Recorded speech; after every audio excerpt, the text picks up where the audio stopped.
Hello viewers, welcome to my channel. मैं हूं doctor Abhijit. आज के इस वीडियो में हम बात करेंगे सर्वाइकल स्पॉन्डिलोसिस के बारे में। सर्वाइकल स्पॉन्डिलोसिस क्या होता है, क्या इसके पीछे कारण होते हैं, क्या सिम्टम्स आपको देखने को मिलते हैं इस कंडीशन में, और साथ ही साथ इसका फिजियोथेरेपी मैनेजमेंट हम इस वीडियो में देखने वाले हैं। तो चलिए शुरू करते हैं आज की वीडियो को। सो व्यूअर, जो सर्वाइकल स्पॉन्डिलोसिस है उसमें हमारी सर्वाइकल स्पाइन यानी कि आपकी जो गर्दन की रीढ़ की हड्डी है उसको अफेक्ट करता है सर्वाइकल स्पॉन्डिलोसिस। इसको हम नेक ऑस्टियोआर्थराइटिस या सर्वाइकल आर्थराइटिस भी कहते हैं। ये उसी तरीके से है जैसे हमारे घुटने में आर्थराइटिस होता है, उसी तरीके से हमारी जो गर्दन की रीढ़ की हड्डी है वहाँ पर जो आर्थराइटिस होता है उसे हम सर्वाइकल स्पॉन्डिलोसिस कहते हैं। ये कॉमनली देखने को मिलता है 50 साल या उससे ज़्यादा की उम्र के लोगों में। मोस्ट कॉमनली जो सर्वाइकल स्पॉन्डिलोसिस है वो हमारे C5 C6 इंटरवर्टेब्रल जॉइंट को अफेक्ट करता है, यानी कि जो हमारी C5 स्पाइन है और C6 स्पाइन है, इन दोनों के बीच में जो जॉइंट बनता है उसमें सबसे ज़्यादा सर्वाइकल स्पॉन्डिलोसिस देखने को मिलता है। सो व्यूअर्स, इसके पीछे की पैथोलॉजी को हम जानने की कोशिश करते हैं कि एक्चुअली में ये होता कैसे है। तो व्यूअर, जो सर्वाइकल स्पॉन्डिलोसिस है वो सबसे पहले हमारी जो डिस्क होती है यानी कि हमारी दो हड्डियों के बीच में जो गद्दी होती है उसको अफेक्ट करता है। बढ़ती उम्र के साथ बहुत ज़्यादा जब हम नेक की मूवमेंट करते हैं या गर्दन को एक ही जगह पर रखते हैं तो हमारी जो गद्दी है, जो हमारी इंटरवर्टेब्रल डिस्क है, वो डिजेनरेट होना चालू हो जाती है, जिसके कारण हमारी जो डिस्क स्पेस है दो हड्डियों के बीच में वो कम होने लगती है और साथ ही साथ ऑस्टियोफाइट्स बन जाते हैं। ऑस्टियोफाइट्स यानी कि जो हड्डी है उसका असामान्य तरीके से वो बढ़ती है। अब ऑस्टियोफाइट्स क्या करते हैं, हमारी जो गर्दन के हिस्से से नसें निकलती हैं उन पर प्रेशर क्रिएट करते हैं, जिसके कारण गर्दन से लेकर हमारे हाथ की उंगलियों तक दर्द, झंझनाहट, सुन्नपन हमें महसूस हो सकता है। सो व्यूअर्स, बात करते हैं सर्वाइकल स्पॉन्डिलोसिस के सिम्टम्स की। तो गर्दन के हिस्से में आपको दर्द और जकड़न महसूस हो सकती है। ऑक्सीपिटल हेडेक यानी कि सिर के इस हिस्से में आपको दर्द महसूस हो सकता है यदि आपके सर्वाइकल स्पाइन का ऊपरी हिस्सा सर्वाइकल स्पॉन्डिलोसिस में इन्वॉल्व हो। रेडिएटिंग पेन यानी कि जो हमारी नसें दबती हैं तो दर्द, झंझनाहट और सुन्नपन आपको गर्दन से लेकर हाथ की उंगलियों तक भी महसूस हो सकता है। कुछ केसेस में पेशेंट को चक्कर भी आ सकते हैं। व्यूअर्स, इसके पीछे कारण जानने की कोशिश करें तो जब हम अपनी गर्दन को एक ही जगह पर बहुत ज़्यादा देर तक रखते हैं, एक ही पोजीशन में रखते हैं, तो सर्वाइकल स्पॉन्डिलोसिस होने के चांसेस जो हैं वो बढ़ जाते हैं। इसके अलावा जब हम रिपीटेड नेक मूवमेंट्स करते हैं, बार बार हमारे गर्दन की मूवमेंट करते हैं, तो भी सर्वाइकल स्पॉन्डिलोसिस आपको हो सकता है। Viewers, cervical spondylosis age related भी होता है। यदि आपकी उम्र 60 वर्ष या उससे ऊपर है तो करीब 85% लोगों में इस उम्र के बाद सर्वाइकल स्पॉन्डिलोसिस जो है वो देखा जाता है। यदि आपको पहले कभी गर्दन में इंजरी हुई है, कोई चोट लगी है, तो भी सर्वाइकल स्पॉन्डिलोसिस आपको हो सकता है। सो व्यूअर्स, अब हम बात करते हैं सर्वाइकल स्पॉन्डिलोसिस के ट्रीटमेंट की। तो जब भी आप अपने कंप्यूटर, लैपटॉप या मोबाइल पर काम करें तो आपकी स्क्रीन की जो हाइट है वो कुछ इस तरीके से होना चाहिए। इससे क्या होता है, आपकी जो गर्दन का पॉस्चर है वो सही रहता है। सोते वक्त आपको बहुत ज़्यादा ऊंचा तकिए का इस्तेमाल नहीं करना चाहिए। इसके अलावा यदि आपको दर्द और जकड़न बहुत ज़्यादा हो रही है तो इस तरीके से आप एक हॉट पैक का इस्तेमाल करके भी इसको रिलीफ कर सकते हैं।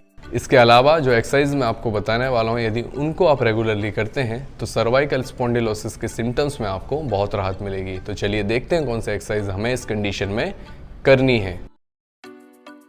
इस एक्सरसाइज में आपको कंफर्टेबल पोजीशन में बैठकर अपनी गर्दन को साइड में मोड़ना है। इसे हम साइड फ्लेक्शन या लैटरल नेक फ्लेक्शन कहते हैं। आप अपने गर्दन को धीरे धीरे फ्लेक्स करें, जैसे कि आप अपने कान को कंधे से टच करने की कोशिश कर रहे हों। आपको पेन फ्री रेंज में यह एक्सरसाइज करनी है। गर्दन को मोड़ते हुए जिस पॉइंट पर आपको पेन आए वहां से आप वापस न्यूट्रल पोजीशन में आ जाएं और धीरे धीरे रेंज को बढ़ाने की कोशिश करें। एंड पोजीशन में आप 5 से 10 सेकंड तक होल्ड करें। आपको 10 से 15 रेपिटेशंस इस एक्सरसाइज के गर्दन के दोनों तरफ करने हैं। इस एक्सरसाइज में आपको सीधा बैठकर अपने सिर को धीरे धीरे इस तरह रोटेट करना है। आपको यह मूवमेंट पेन फ्री रेंज में करनी है। आपको रोटेशन के वक्त जिस पॉइंट पर दर्द आए आप वहीं तक सिर को रोटेट करें और धीरे धीरे आप इस रेंज को बढ़ाएं। आपको इस एक्सरसाइज में गर्दन को दोनों तरफ 10 से 15 बार रोटेट करना है। आप एंड पोजीशन को 5 से 10 सेकंड तक होल्ड कर सकते हैं। इस एक्सरसाइज से गर्दन की जकड़न कम होती है और गर्दन की मोबिलिटी भी बढ़ती है।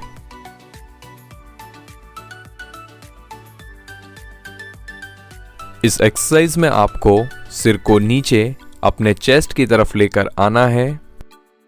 एंड पोजीशन में आप 5 से 10 सेकंड तक होल्ड करें और वापस धीरे धीरे न्यूट्रल पोजीशन में आ जाएं। आपको इस एक्सरसाइज के 10 से 15 रेपिटेशंस करने हैं। आपकी मूवमेंट एक सीध में होनी चाहिए। आपको सिर को साइड में रोटेट नहीं करना है।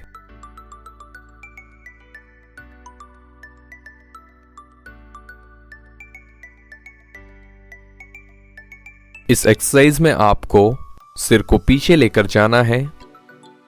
इस मोमेंट को हम नेक एक्सटेंशन कहते हैं। एंड पोजीशन को आप 5 से 10 सेकंड तक होल्ड करें और 10 से 15 रेपिटेशंस आपको इस एक्सरसाइज के करने हैं।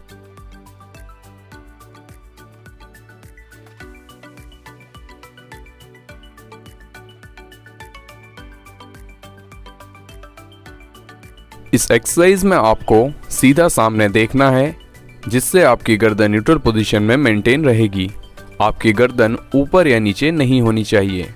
न्यूट्रल पोजीशन से अपने सर को पीछे की ओर लेकर जाएं और एंड पोजीशन में सिर को 1 से 2 सेकंड तक होल्ड करें और 10 से 15 रेपिटेशंस के 1 से 2 सेट्स आप इस एक्सरसाइज के कर सकते हैं। जब आप सिर को पीछे लेकर जाएंगे तो आपकी पोजीशन कुछ इस तरह रहेगी। इस एक्सरसाइज के लिए आप कंफर्टेबल पोजीशन में बैठ जाएं, अपनी स्पाइन को सीधा रखें। अब अपने सिर के साइड में हाथ को रखें और अपने सिर से बाहर की तरफ फोर्स लगाएं। आपको हाथ की मदद से सिर पर कोई मूवमेंट होने से रोकना है। आपको इस हिस्से में मसल का कॉन्ट्रैक्शन फील होगा। 3 से 5 सेकंड तक आप पुश करें और फिर रिलैक्स करें। आप इस एक्सरसाइज के 5 से 10 रेपिटेशंस कर सकते हैं।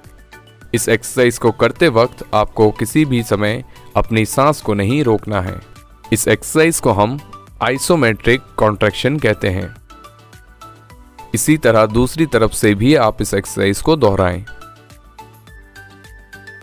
अब अपने दोनों हाथों को सिर के पीछे रखें और पीछे की ओर सिर को पुश करें। इसी तरह आगे आपको हाथ रखना है और आगे की तरफ पुश करना है।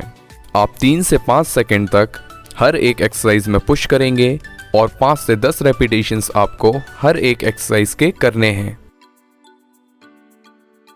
इस स्ट्रेच के लिए आप अपने एक हाथ से नीचे चेयर को पकड़ लें और दूसरे हाथ से गर्दन को ऑपोजिट साइड स्ट्रेच करें। इस स्ट्रेच से हमारी अपर ट्रेपेजियस मसल स्ट्रेच होगी। एंड पोजीशन को आप करीब 30 सेकंड तक होल्ड करें और 3 बार इस स्ट्रेच को गर्दन के दोनों तरफ आप दोहराएं।